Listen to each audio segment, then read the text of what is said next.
My name is Lexi, and until last month, I thought I was fluent in the language of money.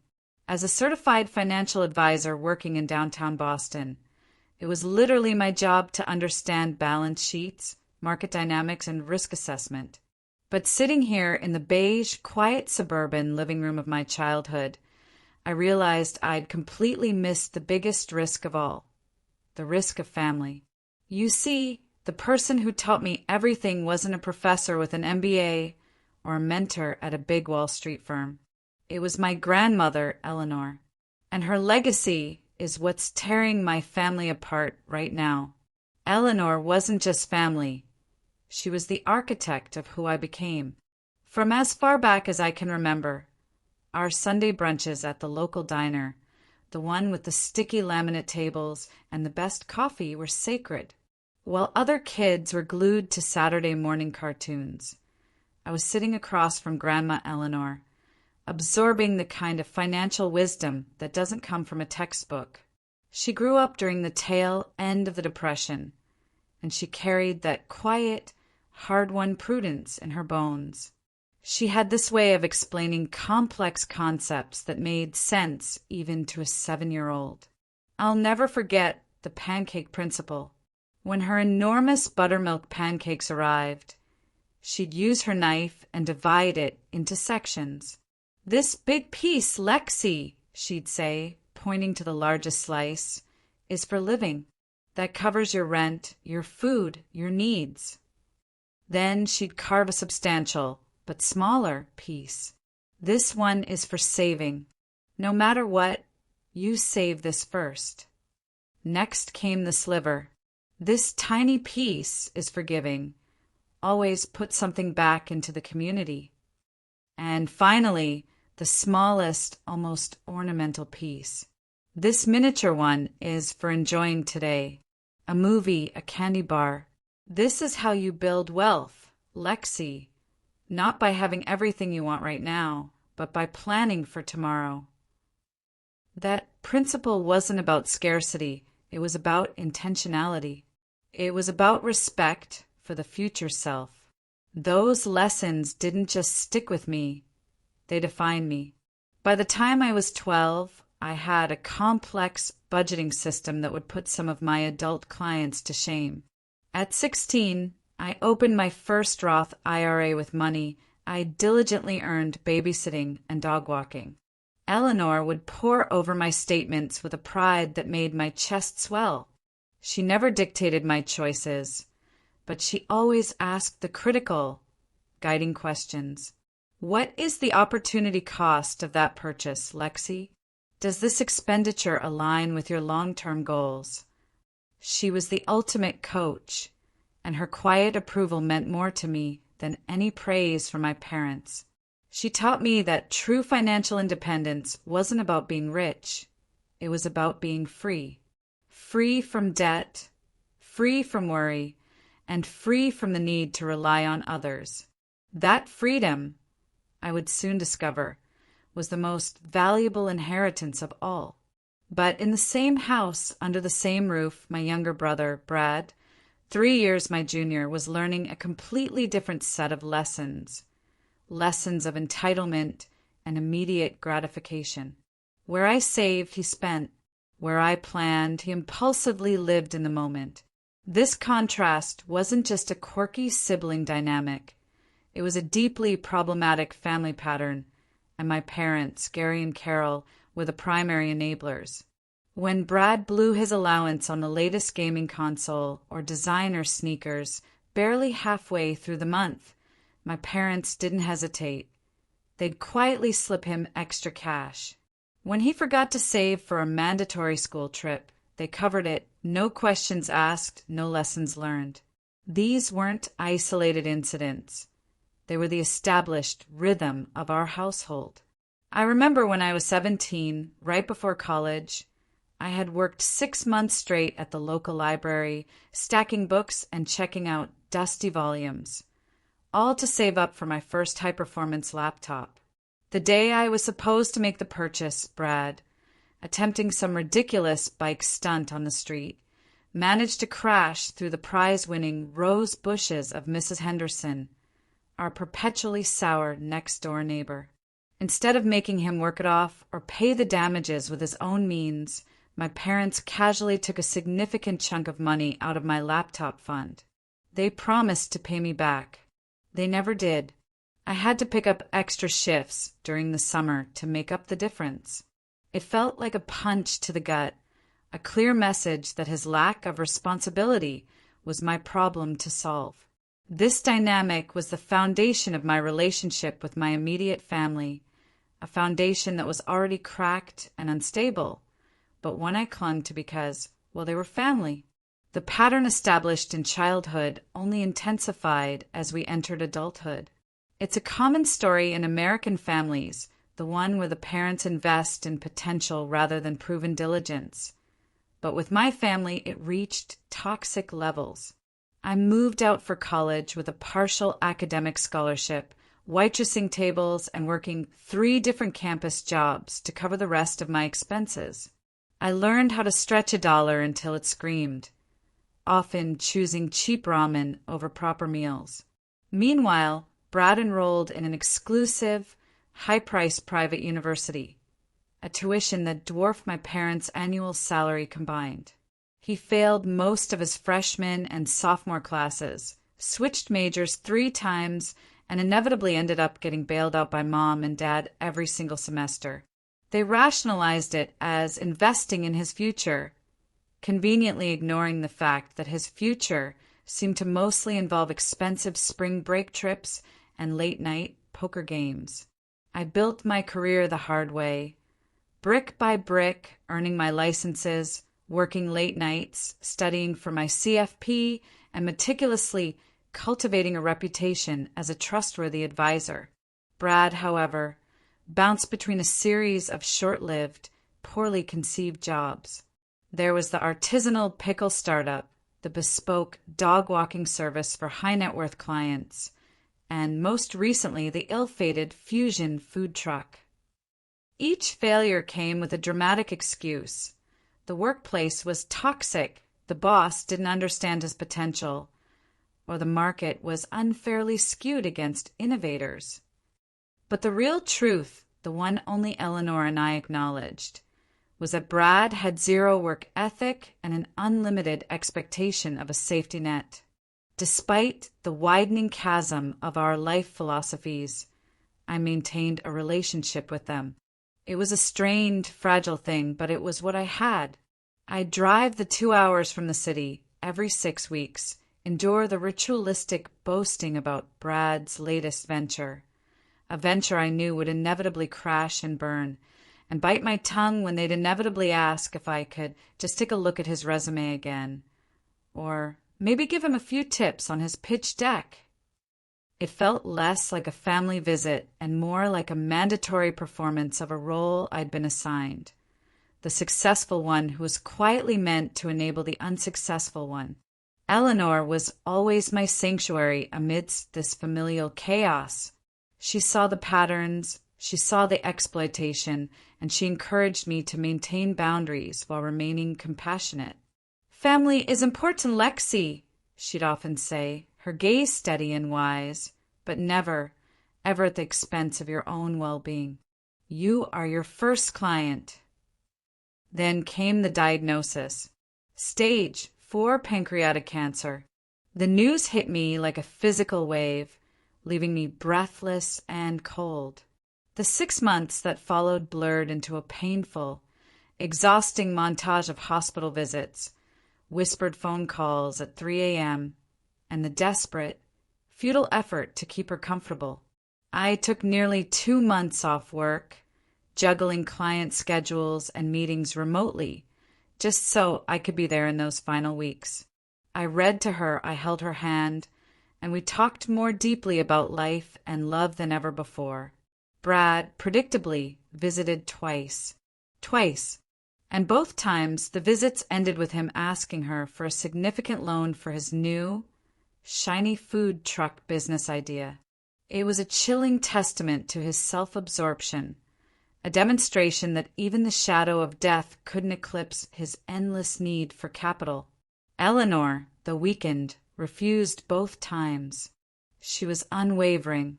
She knew what her money was meant for. When she finally passed, the grief was a palpable, heavy presence. It wasn't just the loss of a grandmother. It was the loss of my only true ally within the family, the one person who saw me, truly saw me, for my merits and not my utility. I was fine one moment, handling my demanding clients with professional poise, and the next, I'd be sobbing uncontrollably in the spice aisle of the grocery store because I saw the exact brand of Ceylon tea she always insisted on. The pain was raw, but beneath it, there was a quiet understanding. Eleanor had hinted she was leaving me something in her will, but we never discussed the specifics. Money was never the core of our bond. Wisdom was. By this point in my life, I had established a solid career, owned my own condo in the city, had a robust retirement fund, and traveled when I wanted. I wasn't wealthy by the standards of my firm's elite clients, but I was fundamentally, proudly, and independently stable, a stability I'd achieved before turning 40. Then, 3 weeks after the funeral, the text message arrived from my father, Gary. We need to have a formal family meeting this Friday at 6 p.m. Important financial matters to discuss. The formality of it, the cold, businesslike tone, sent a jolt of anxiety through me. My stomach dropped. This wasn't a family. This felt like a committee. And I knew exactly what the important financial matters were about. The drive out to the suburbs that Friday evening was long and unsettling, the kind of drive where the setting sun casts long, nervous shadows across the highway. I kept rereading my father's text. Formal family meeting, important financial matters. The words echoed in my mind, gaining a sinister resonance when combined with the recent loss of Eleanor. My instincts, the same ones that kept my clients' portfolios safe during volatile markets, were screaming that this was entirely about the inheritance. I pulled my reliable, practical sedan into the familiar, manicured driveway. Parked next to it, jarringly out of place, was Brad's new silver Mercedes-Benz C-Class, sleek and ridiculously expensive. For a man supposedly drowning in debt from a perpetually failing food truck, he always managed to acquire luxury items. I quickly calculated the cost of that car, at least 2 years of my mortgage payments. The hypocrisy was immediately suffocating. I took a deep, steadying breath, grabbed the inexpensive bottle of Cabernet I'd brought, a subtle middle finger to the pretension I knew awaited me, and walked toward the front door. My mother, Carol, answered on the first knock. Her smile was too wide, too bright, like a mask stretched slightly too thin. Her hug was too tight, too prolonged, a calculated performance of warmth. "Sweetheart, you're here. Come in, come in. Your father and Brad are in the living room."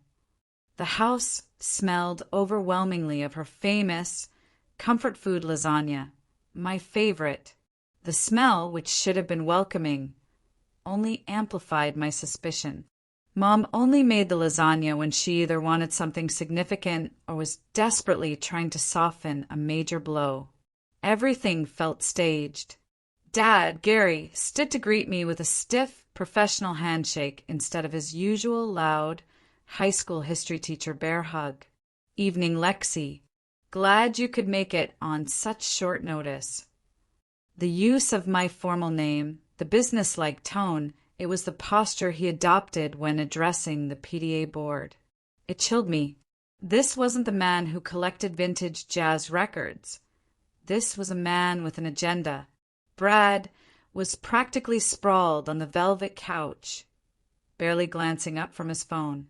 "Hey, sis," he muttered, his sleeve riding up just enough to reveal a shiny Rolex Submariner, a classic, undeniable symbol of wealth. I felt a familiar, sharp pang of disbelief. I mentally calculated its value. Easily $15,000, maybe more. That was money I would categorize as a major life event purchase, not something you wear while facing bankruptcy. We made stilted, awkward small talk, the air thick with unspoken tension. Mom flitted nervously, bringing out appetizers that were far too elaborate for a casual Friday night, artisanal cheeses and imported olives. I noticed her hands were trembling slightly as she arranged the platter, and she kept glancing at Dad as if seeking confirmation or courage. As I helped her bring the drinks to the living room, my gaze snagged on a stack of documents momentarily abandoned on the dining table.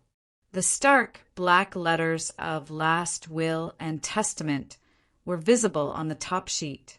Before I could process the words, Mom swooped in, covering them with a heavily embroidered table runner. Her laugh was sharp, high-pitched, and entirely forced. "Oh, nothing important right now, honey. Let's just enjoy some family time before dinner, shall we?"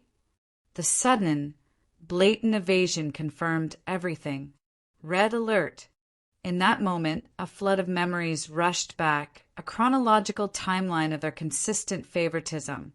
The time Brad totaled the family sedan, and I was forbidden from using the surviving compact car for a crucial job interview.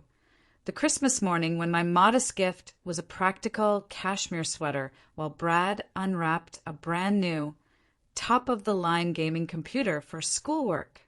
The way they leveraged their retirement account to fund Brad's first failed app startup, yet claimed they couldn't contribute a single dollar to my student loans.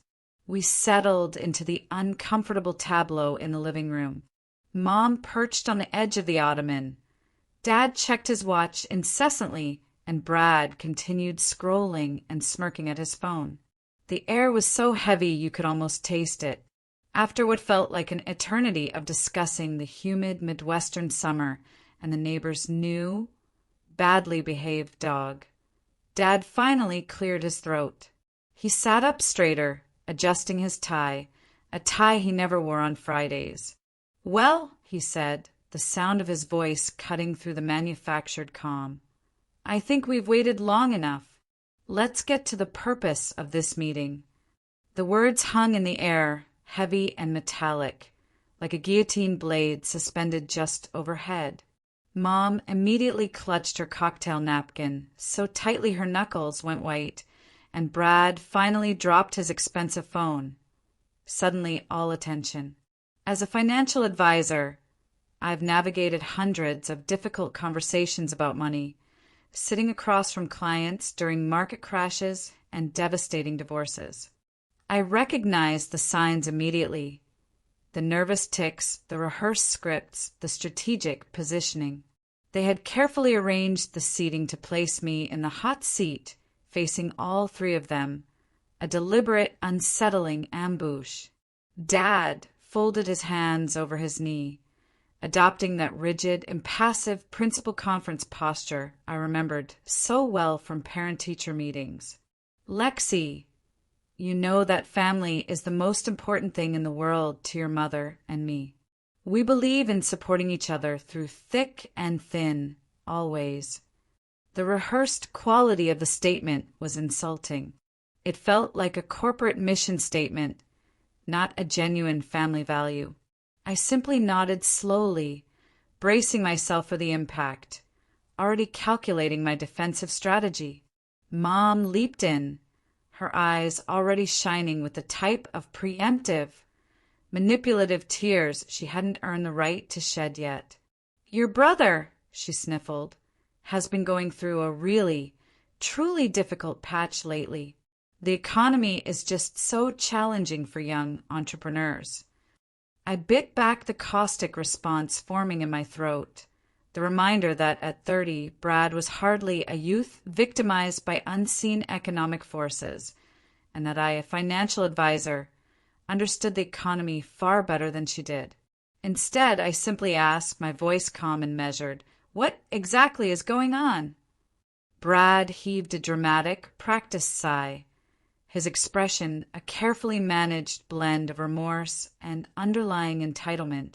I made some investments that didn't quite pan out, and now I've got some creditors really breathing down my neck. Nothing I can't handle eventually, but it's pretty intense right now. The vague language was typical of him. Dad cut straight to the core, more directly than I had expected, which only proved how thoroughly they had rehearsed this script. "We've been discussing the inheritance that Grandma Eleanor left you," he said. The way he emphasized the word you held a distinct note of resentment, as if my grandmother's love and foresight were a personal act of betrayal against the family unit. "Given Brad's situation and the fact that you're doing so exceptionally well financially," Dad continued, never breaking eye contact, "we've decided that the most sensible course of action would be to use your inheritance to clear Brad's debts." The sheer casualness of the announcement, delivered as if he were merely suggesting they change the brand of coffee, momentarily stunned me into silence. They weren't asking for my opinion. They had unilaterally decided how to allocate my inheritance without me. A volcano of pure, molten emotion erupted inside me, though I maintained a composed exterior, a skill honed through years of counseling clients during market meltdowns. They hadn't asked, they had orchestrated. Mom, misinterpreting my professional silence for thoughtful consideration, leaned forward eagerly. "You always were the responsible one, sweetheart. You have your wonderful job and your beautiful condo. You don't really need this money the way Brad does." The implication that my hard-won financial stability somehow justified taking what was rightfully mine made my blood run cold. But I kept my face neutral. Gathering information was far more important than expressing outrage right now. "How much are we talking about?" I asked, my voice steady, betraying none of the internal inferno. "Brad is in debt for approximately $250,000, Dad stated flatly. I nearly choked. That figure was significantly more than I had anticipated, and knowing Eleanor, that was likely the majority, if not the entirety, of the liquid assets she had left. Mom rushed to fill the silence. "We already spoke to Eleanor's probate lawyer," she added, her voice laced with that specific, slightly guilty tone she'd used when she'd been caught reading my teenage diary. "He said there might be some paperwork, but since your family, it should be straightforward to redirect the funds." The realization that they had gone behind my back, contacting the lawyer and drawing up plans before even speaking to me, felt like a deliberate act of violence. But in that rushed, anxious statement, I detected a critical error, a small gap in their intelligence that told me they didn't have the full picture. I decided to let them keep talking, keep digging their own hole. My professional instincts kicked in hard. They weren't clients, they were adversaries, and I needed discovery. "Can you tell me more about these debts, Brad?" I asked him directly. He shifted uncomfortably on the expensive couch, clearly having anticipated a quick surrender, not an interrogation. "Just business loans, mostly, and some, credit card stuff," he mumbled, glancing quickly at Dad. Dad jumped in too quickly, his tone protective. Brad's last restaurant venture had some unforeseen challenges. The location wasn't ideal, and there were issues with the contractor.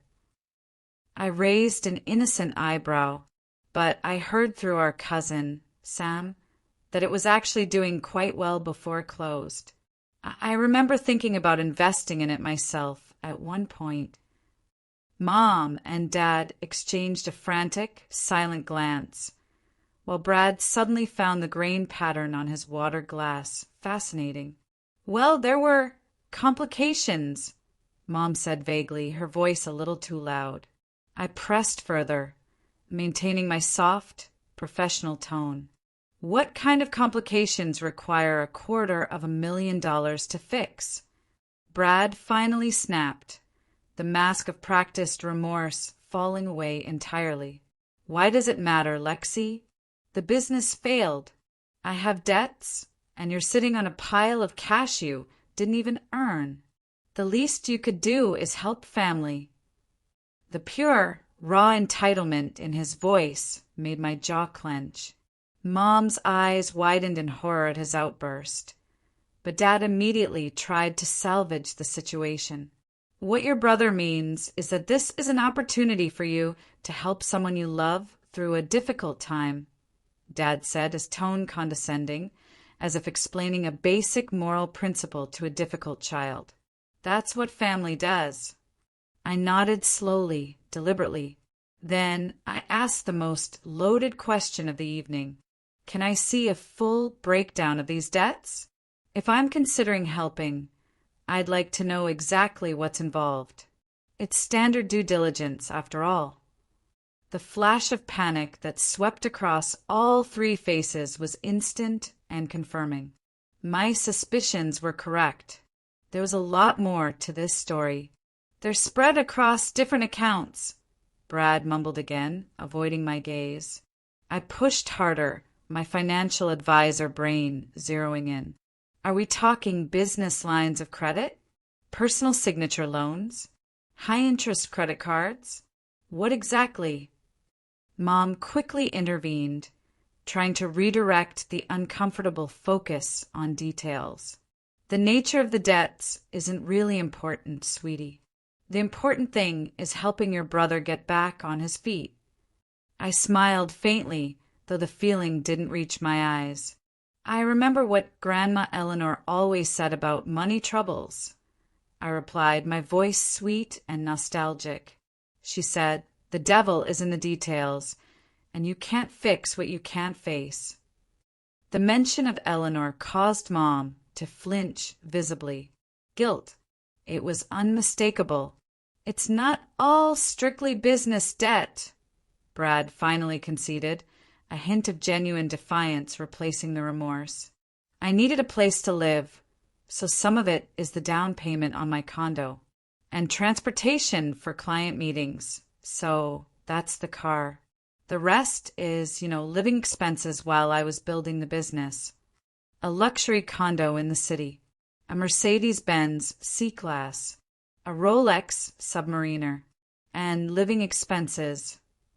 This wasn't debt from a failed business venture. This was high-end lifestyle funding. Excuse me for a moment, I said, rising from my seat. I need to use the restroom. As I walked away, I heard Mom whisper frantically, Do you think she's going to agree? I needed a moment alone to process the magnitude of the betrayal. As I locked the bathroom door behind me, the cold, painful clarity hit. My own parents saw my financial responsibility not as an accomplishment to be proud of, but as an opportunity to exploit. They viewed me as an ATM. I splashed ice-cold water on my face, trying desperately to calm the emotional storm threatening to shatter my professional composure. The mirror reflected a woman who looked stable and collected, but who was crumbling internally. I took several deep, grounding breaths. Looking around the familiar bathroom, I noticed small, almost imperceptible signs of extravagance that hadn't been there during my last visit. A sleek, new marble countertop, heavy designer hand towels, and expensive, boutique soap in a crystal dispenser. Where was this money coming from if they were so deeply concerned about Brad's $250,000 debt? The pieces didn't fit. I decided to take a calculated, highly risky detour. Instead of returning immediately, I quietly slipped down the hall toward my father's home office. The door was slightly ajar, and I could still hear the low murmur of conversation emanating from the living room. The office was, as always, meticulously organized, but a manila folder left conspicuously on the large oak desk immediately caught my eye. The label, written in my father's precise, academic handwriting, read, Brad's Finances, 2020 to 2024. My heart pounded a rapid, panicked rhythm against my ribs. I swiftly flipped it open. What I found confirmed my darkest suspicions and opened up a whole new level of shock. This wasn't their first bailout. The folder contained a paper trail of previous loans, totaling over $110,000 in the last 5 years alone, none of which had been repaid. There were also printed screenshots of Brad's social media, lavish, sun-drenched vacations in Tulum and the Swiss Alps, mysteriously coinciding with the periods he claimed to be working tirelessly on his business. The most damning piece of evidence was a printed email from Brad's ex-girlfriend, dated 6 months ago, clearly warning my parents that Brad had a serious, undisclosed gambling problem and had borrowed money from dangerous people. My parents had apparently ignored her desperate concerns completely. I moved quickly, silently, pulling out my phone and snapping high-resolution photos of the most critical documents. Just as I finished, I heard footsteps approaching. I slid the folder back into its precise place and quickly pretended to be examining the framed family photos on my father's bookshelf when my mother appeared in the doorway. "Lexi, what are you doing in here?" Her voice was edged with suspicion, and her eyes darted from me to the desk.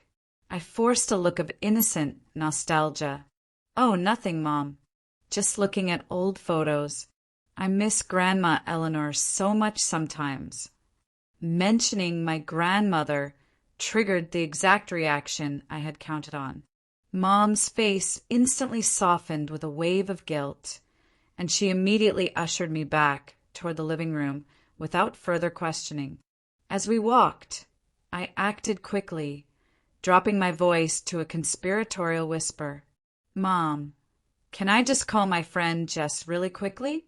I promised I'd let her know if I'd be available for brunch tomorrow." My mother, eager to get back to the pre-planned manipulation session, nodded distractedly. "Just make it quick, honey. Your father wants to finalize things tonight." I stepped into my old bedroom, now a sterile guest room, and immediately dialed Jessica's number. Jess had been my best friend since freshman year of college, the one person who knew the full, ugly history of my family's favoritism. She answered on the second ring. "Lex, aren't you supposed to be at the parental units tonight?" I kept my voice low, strained. "Jess, you are not going to believe what's happening."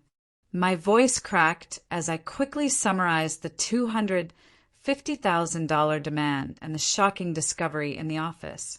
Jess's outrage was immediate and validating. "Are you serious?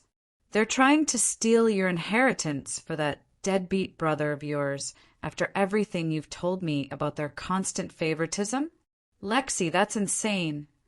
"I know," I whispered, "and I have proof now, photos of his gambling warnings and their past bailouts." "So, what are you going to do?" Jess demanded. I took a deep, calculated breath. "I'm going to let them think I'm considering it while I gather more information. But Jess, there's something I haven't told them yet. Something Eleanor and I arranged before she died." I quickly explained the critical, missing piece of information. Jessica gasped audibly on the other end of the line. "Lexi, you're a genius. Or, more accurately, your grandmother was. Holy sh*T. For the first time all evening, I felt a genuine, steely smile touch my lips. "I have to go back before they get suspicious. I'll call you tomorrow with updates." After hanging up, I took a moment to compose myself fully. The deep, acute pain of realizing my family saw me only as a financial tool was still there, a sharp, bitter taste in my mouth. But underneath it, a resolute strength had solidified. I wasn't the pushover they clearly thought I was. When I returned to the living room, I adopted a slightly uncertain, hesitant expression. letting them believe their manipulation was successfully wearing me down. "I think I understand the situation better now," I said softly, taking my seat. "Brad, these debts sound really overwhelming." My brother's eyes lit up with predatory eagerness, convinced I was about to agree to their scheme. "It has been really stressful, sis. I can hardly sleep at night." I highly doubted that, given his expensive watch, but I kept the thought to myself. "I just have a few more questions," I continued. "When exactly did these gambling debts start?" The room fell into an immediate, profound silence, the kind of silence that screams guilt. Mom's face drained of color, turning a sickly shade of white, and Dad sat up, his eyes narrowing, instantly hostile. "What gambling debts?" Dad asked sharply, his voice tight with controlled fury. "We never mentioned gambling." I feigned confusion perfectly. "Oh, I just assumed. Given the amount, $250,000 is a lot for just business expenses, and the urgency, I thought there might be some less conventional debts involved." The flash of sheer, unadulterated panic in Brad's eyes told me I had hit the bull's-eye. "It's not gambling," he snapped, his voice too high. "It's investments that didn't pay off. Like cryptocurrency or sports betting," he sputtered, realizing too late that those examples sounded exactly like high-stakes gambling. Mom quickly jumped in, clearly trying to redirect the narrative back to the script. "The nature of the debts isn't important, Lexi. What's important is that your brother needs help, and you're in a position to provide it." I nodded slowly, letting the gravity of her words sink in. "You're right that family should help each other. I've always believed that. That's why I tried to help Brad with his resume last year, and why I offered to look over his business plan for free." Dad sensed an opening, believing he was closing the deal. "Exactly. And this is just another way you can help." I paused, then asked a question I knew would put them on the defensive. Why didn't Grandma Eleanor leave anything to Brad? Surely she would have wanted to help him too, if she knew he was in such trouble. The uncomfortable, heavy silence that followed was deafening. Finally, Dad cleared his throat, his face flushing slightly. "Your grandmother," he said dismissively, had some old-fashioned ideas about money management. She didn't understand the challenges of being an entrepreneur in today's economy. The way they disparaged Eleanor, a woman who had been more financially astute and successful than all of them combined, caused a fresh wave of quiet, searing anger to rise within me. But I kept my expression neutral, knowing the moment for my definitive reveal hadn't quite arrived yet. I had to let them finalize their trap. "So, what exactly are you asking me to do?" I inquired, pretending to seriously consider their proposal. "Sign something, transfer the inheritance when it clears probate." Mom brightened immediately, believing she was finally making headway. "The probate lawyer, Mr. Walters, said you just need to sign a few documents redirecting the funds. We can handle all the paperwork." "And if I do this," I asked, drilling down on accountability, "what happens next? Will Brad commit to financial counseling? Will he start repaying the smaller debts he already owes you?" Brad scoffed, utterly convinced of his own immediate salvation. "I don't need counseling. I just need a fresh start." Dad quickly placed a warning hand on his arm. "What your brother means is that with this clean slate, he'll be able to be more responsible going forward." The lie hung thick in the air between us. I knew, and I suspected they knew I knew, that nothing would change. This would simply be another expensive Band-Aid on a wound that required major surgery. "I just need some time to think about all this," I said, finally rising from my seat. "It's a big decision, $250,000. The palpable relief on their faces was instant and infuriating. They truly thought they had me hooked. They thought they had won.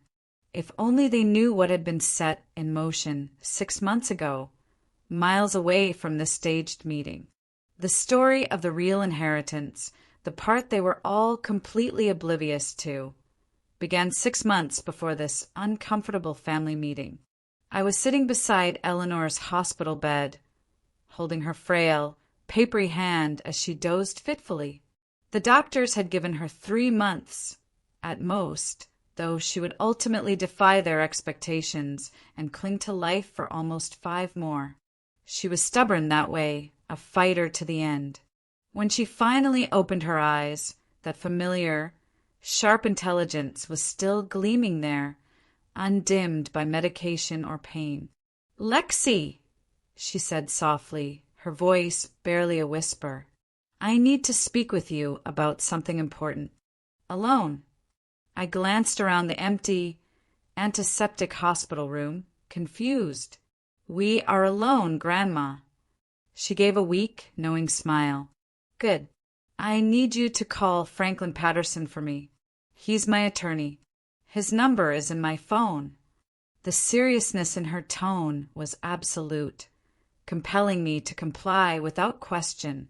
I found the contact, a number I'd never seen before, and dialed, putting the phone on speaker. "Hello, Eleanor.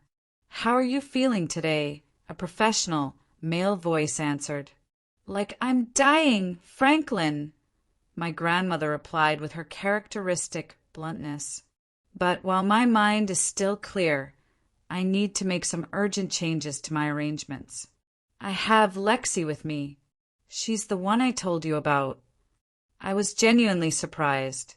I'd never met this Franklin Patterson, nor did I know Eleanor had been discussing me with her lawyer. Mr. Patterson, his tone shifting to one of warmth, said, "Hello, Lexi. Your grandmother speaks very highly of you. I'm sorry we're meeting under these difficult circumstances." After the briefest of pleasantries, Eleanor got straight to the point, her voice firm. "Franklin, I need to change how Lexi receives her inheritance. I don't trust my son, Gary, and his wife, Carol, to respect my final wishes once I'm gone." The directness of the accusation shocked me, even given everything I knew. "Grandma, Dad would never!" She cut me off with a gentle, silencing squeeze of my hand. "Listen to me, Lexi. I love my son, but I know him. He has always enabled Brad, and that is partly my fault for not being firmer when he was growing up. But what matters now is protecting what I've worked my entire life to build." Mr. Patterson spoke up calmly. "Eleanor, are you thinking about the irrevocable trust option we discussed?" "Yes," she confirmed, a spark of resolve in her eyes.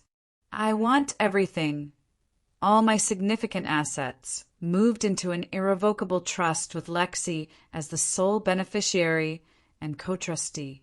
Can we make that happen quickly, Franklin?" "We can," he assured her.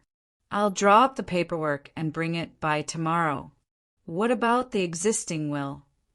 She surprised me again. "Let it stand. Let them think that's still the plan." I finally found my voice, shaky with confusion. "Grandma, I still don't understand what's going on." She looked at me with a profound mixture of love and deep sadness. "Your parents have been asking me for money for Brad's debts for years, Lexi. I always refused because I knew it would never help him in the long run. When I told them last month about my diagnosis, the first thing your father asked was how my estate would be divided." The revelation felt like a physical blow, confirming the cold, transactional nature of my father's heart. "I made the mistake of telling them I was leaving the bulk of my estate to you," Eleanor continued, her voice weary but resolute. "I saw the look they exchanged, Lexi, and I knew right then they would try to take it from you." Mr. Patterson interrupted gently. I've been Eleanor's attorney for 30 years, Lexi. Trust me when I say we see this pattern often with enabling parents and entitled children. Your grandmother is being prudent, not paranoid. Over the next several weeks, as Eleanor's health ebbed and flowed, I worked closely with Mr. Patterson. We meticulously established the trust, transferring all of Eleanor's significant assets, her house in upstate New York, her diverse investment portfolio, her various cash accounts, into the irrevocable Eleanor Williams Trust. The key was that the assets were transferred while she was alive, meaning they bypassed probate entirely and were protected from any will contestation. The trust was designed with several crucial, ironclad features. First, it was structured to ensure the principal could only be used for my education, housing, and eventually the education of my own future children, a mandate directly tied to Eleanor's values. Second, and most importantly, it contained explicit, undeniable legal language that prevented any loans or gifts to my parents or Brad without the written, formal approval of Mr. Patterson as the co-trustee. When we were setting up the strict provisions, I had actually argued against them, revealing my soft spot. But what if Brad really does need help someday, Grandma? Shouldn't I be able to decide that for myself? Eleanor had fixed me with her most penetrating, serious gaze. Lexi, you have always had a tender heart, and that is a beautiful thing. But I know my son and grandson. They will play on that tenderness until they have drained you dry. If Brad truly changes, if he genuinely needs help, you can petition Franklin, and together you will make a wise, objective decision. This is protection, my love, not punishment. Mr. Patterson had added his professional endorsement. In my experience, if your brother genuinely reforms, having to go through a formal, third-party process to receive help will actually be beneficial to him. It will reinforce accountability. The day we finalized the trust, Eleanor seemed to gain a new, quiet energy. "It's done," she said with deep satisfaction. "Now I can focus on the time I have left without worrying about what comes after." The trust remained completely confidential, as far as Gary and Carol knew. Eleanor's original will was still in effect, which left the bulk of her estate to me with small, symbolic bequests to them and Brad. The only people aware of the trust's existence were myself, Mr. Patterson, and his senior associate. When Eleanor passed 2 months later, I was devastated, but also profoundly grateful for the peace we had shared in those final months. At the funeral, I noticed my father speaking intently with a man I later identified as Mr. Walters, the probate attorney they had hired.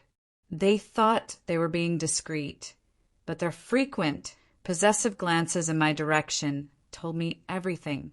In the weeks following the funeral, I maintained my charade of ignorance, allowing their plot to unfold.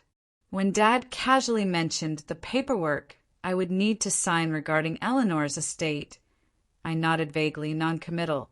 When Brad suddenly started calling me regularly, after years of barely a text, I pretended not to notice his sudden, mercenary interest in my life. Mr. Patterson, meanwhile, kept me updated on the background maneuvering. "Your father has contacted me 3 times asking about the timeline for distributing assets," he told me during one of our routine check-ins. "He seems particularly interested in liquid assets." "Is the trust secure, Franklin?" I asked anxiously. "Absolutely ironclad, Lexi," he assured me. "Unless you choose to tell them about it, they have no legal way of accessing those assets. The will they think is governing the estate is essentially an empty shell. All major assets were transferred before your grandmother's death." The trust arrangement wasn't just about protecting the money. It was about honoring Eleanor's final, profound act of love and wisdom. She hadn't spent her life scrimping, saving, and investing wisely only to have her legacy squandered on Brad's gambling debts and luxury consumerism. The hardest part was maintaining the secret. Despite their flaws, they were my parents. But every time I considered coming clean, I remembered Eleanor's quiet, steady words, "They'll drain you dry." So I waited. When my father's text arrived requesting the formal family meeting, I knew the confrontation was imminent. I had spent 6 months preparing for this moment, but that didn't make the realization of their complete betrayal any less heartbreaking. As I sat in the living room now, looking at their eager, expectant faces, I felt a strange, cold calm.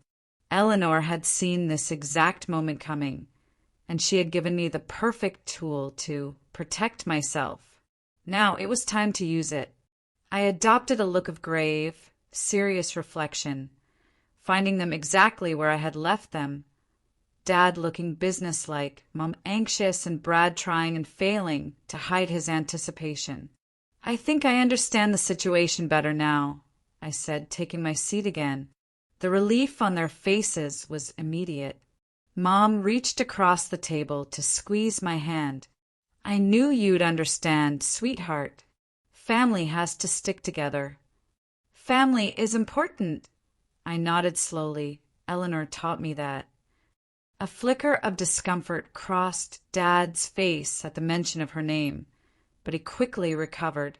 "Your grandmother would want what's best for all of us," he said confidently. "So, what exactly are the next steps here?" I played along for the final seconds. "I assume you have some paperwork ready." Dad brightened visibly. "Yes, actually. Mr. Walters provided some forms.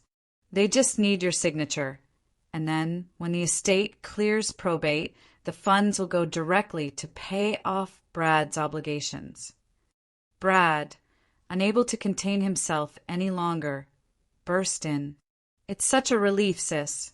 I already put a hefty non-refundable deposit down on a commercial space in the city for my next venture.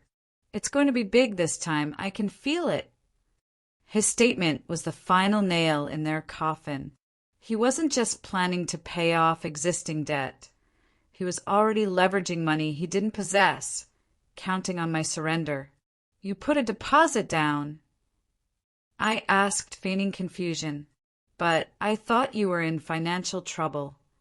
Mom shot him a frantic, silent warning, but Brad just shrugged, oblivious. I had to move fast on this opportunity. Once this debt stuff is cleared up, I'll be back on track. Dad tried to redirect the conversation back to the task at hand. "Perhaps we should sign those papers now, Lexi, while we're all together." He reached for his leather briefcase beside the couch. It was time. I took a deep, steadying breath, steeling myself for the inevitable blast wave. "Before we do that," I said, my voice cutting cleanly through the tension, "there's something you all should know." 3 pairs of eyes fixed on me with varying degrees of weariness and impatience. "I had a private conversation with Grandma Eleanor before she died," I continued calmly, watching their faces for the first signs of realization. Dad frowned impatiently. "Whatever she told you, Lexi, the will is clear. And as executors, your mother and I, there is no money in the estate, Dad." I interrupted, the finality of the statement hanging in the air like shattered glass. The ensuing silence was long, stretching and twisting, until Mom finally found her voice, high and incredulous. "What do you mean, no money? That's ridiculous. Your grandmother was quite well off. She had assets." I maintained firm eye contact with my father, whose carefully composed exterior was starting to crack. 6 months before she died, Grandma transferred all her major assets, the house, the investment accounts, everything, into an irrevocable trust. I confirmed. "The will you're so eager to execute is essentially empty." Brad's face contorted with pure, ugly anger. "That's bullshit," he exploded. pushing himself off the couch. Grandma had money. She owned her house. It's all a lie. It's all in the trust, I confirmed, never raising my voice. Mr. Patterson helped her set it up specifically to prevent what you are trying to do right now. Dad's expression darkened dangerously, moving from shock to intimidation. You're lying. We would have known about this. We would have been informed. Would you? I asked quietly, finally allowing a hint of the years of resentment to surface. When was the last time any of you actually visited Eleanor without asking her for money? When did you last spend time with her because you genuinely wanted to, not because you wanted something from her? Mom began to cry, but I noticed the tears seemed more frustrated than sorrowful. This is so unfair, she sobbed. We're your family. That money should help all of us. The breathtaking hypocrisy wasn't lost on me. If I hadn't been prepared, they'd have taken everything without a second thought, and now they were claiming unfairness. Dad shifted to intimidation, his voice dropping to the low, menacing tone he used when I was a rebellious teenager. Lexi, whatever game you're playing needs to stop right now. Your brother needs this money. If you're trying to negotiate for a portion, just say so. I almost laughed at his complete inability to grasp the situation. I'm not negotiating, Dad. I am informing you that the assets you are trying to access don't exist in the estate. They are in a trust, with me as the sole beneficiary and co-trustee, bound by Eleanor's strict mandates. Brad jumped to his feet, pacing frantically. She's lying. She has to be. You spoiled selfish, Andrew. Mom gasped, but there was zero conviction in her reprimand. Grandma specifically set up the trust because she knew you'd try to take the money for Brad, I said calmly. She told me you'd been asking her for years to bail him out. Mom's tears stopped abruptly, replaced by a sudden, hard bitterness. That old woman never understood Brad's potential, she hissed. She was always playing favorites with you. The mask had finally completely dropped. I pulled out my phone and tapped the screen a few times. Did you know that Massachusetts is a one-party consent state for recordings? I asked conversationally, my voice still steady. That means only one person in a conversation needs to consent to being recorded. The blood drained from my father's face, leaving him pale and terrified. You haven't been recording this, he demanded. I smiled without humor.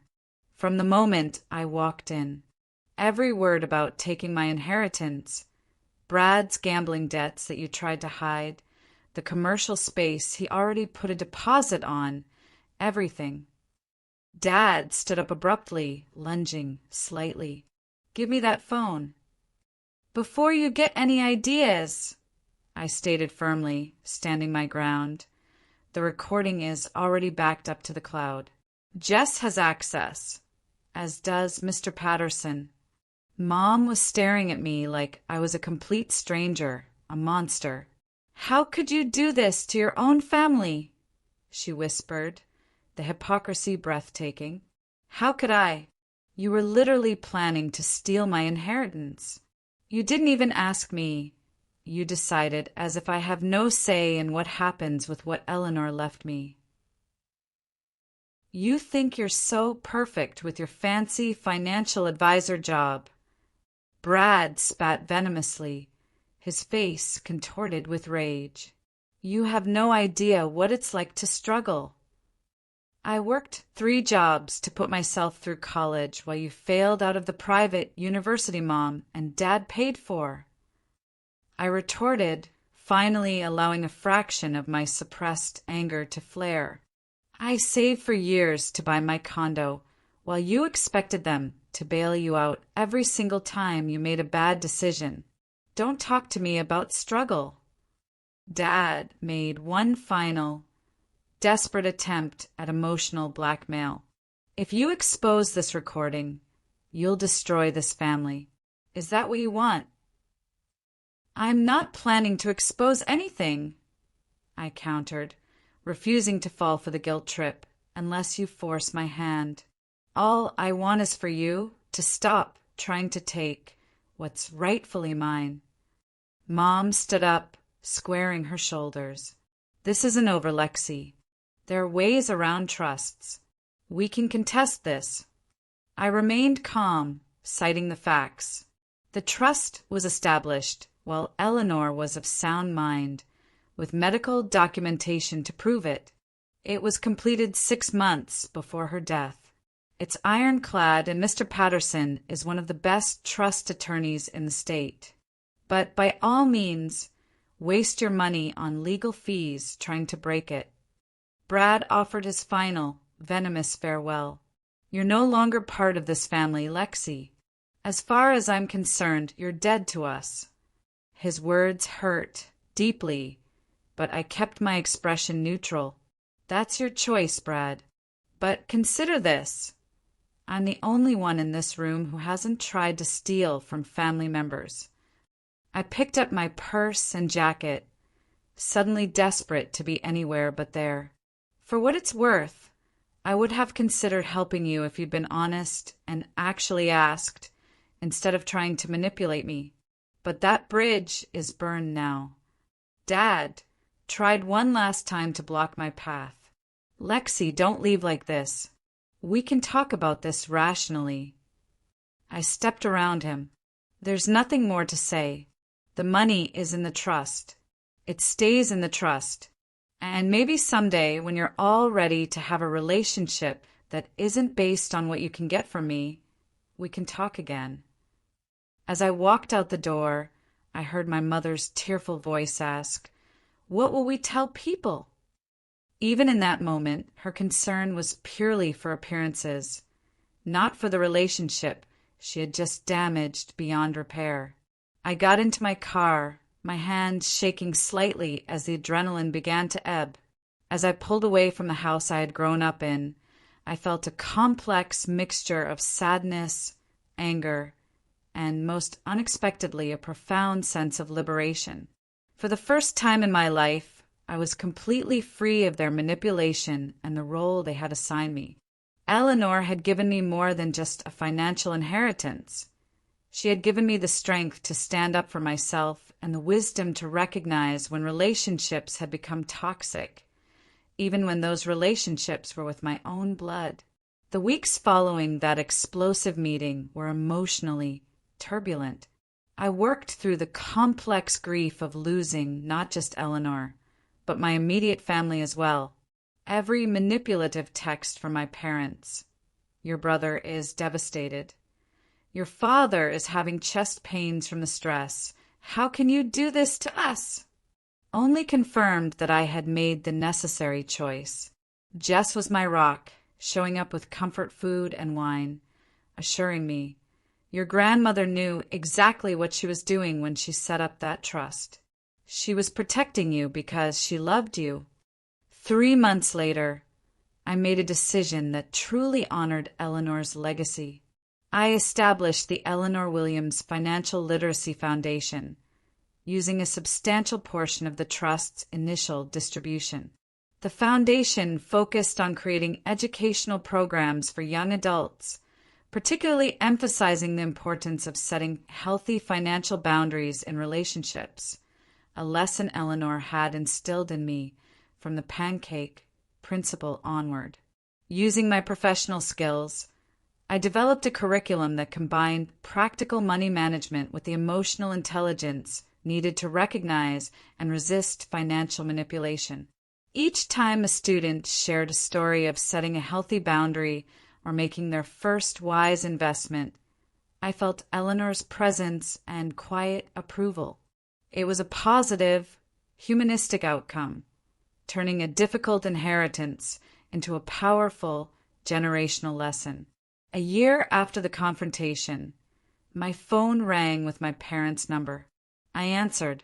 My mother's voice was small, less confident.